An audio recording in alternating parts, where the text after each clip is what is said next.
Sir, pabor po ba kayo sa impeachment? Oo, kasi nung panahon ng tatay niya, lagi kaming nagtatago. Akala namin kami nasusunod sa tokhang.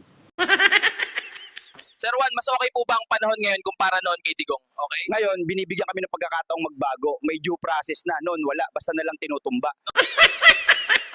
Noon, tago kami ng tago. Hindi ako makalabas. Baka ako na ang susunod sa listahan. Biktima lang kami ng mga D-Lord. Dapat yan ang hulihin. Hindi yung addict na ang tanging dala lang ay lighter, foil. Gino, ano po ang plano nyo kung kayo ang naging presidente? Una sa lahat, libreng pulutang kada kanto. Tapos, bawal ang curfew sa mga walang jowa. Sa tingin nyo po, ano ang problema ng bansa ngayon? Problema, edi yung tinola, puro sabaw. Nasaan ang manok?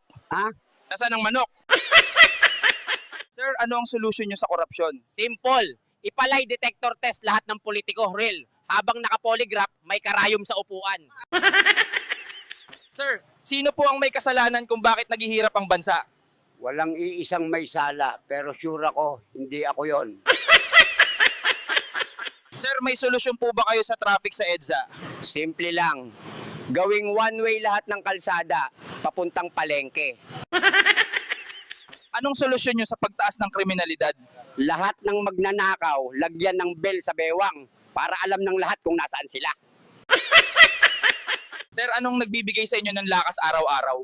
Yung utang sa tindahan, kailangan kong mabuhay para mabayaran yon. Sir, ano para sa inyo ang tunam na tagumpay? Yung makautang ka nang hindi ka hinahabol. Sir Juan, kailan nyo po balak abutin ang pangarap nyo? Pag natuto na akong matulog, Sir, mahilig po ba kayo sa alcohol? oo, pero hindi yung panlinis, yung may tama. Sir, paano nyo pinangangalagaan ang mental health nyo? Simple lang, umiinom ako ng tubig. Tapos inom ng konting gin para pampakalma. Sir, ginagamit nyo pa po ba ang face mask? Oo, para itago ang mukha ko sa mga inutangan ko. Sir, naniniwala po ba kayo na flat ang mundo? Oo.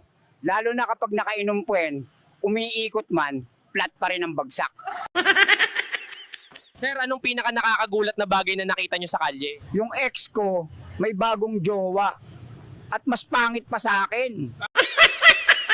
Sir, anong ginagawa nyo pag walang ulam? Tinitigan ko lang yung kanin. Tapos iniisip kong lechon siya. Sir, araw-araw po ba kayong naliligo? Araw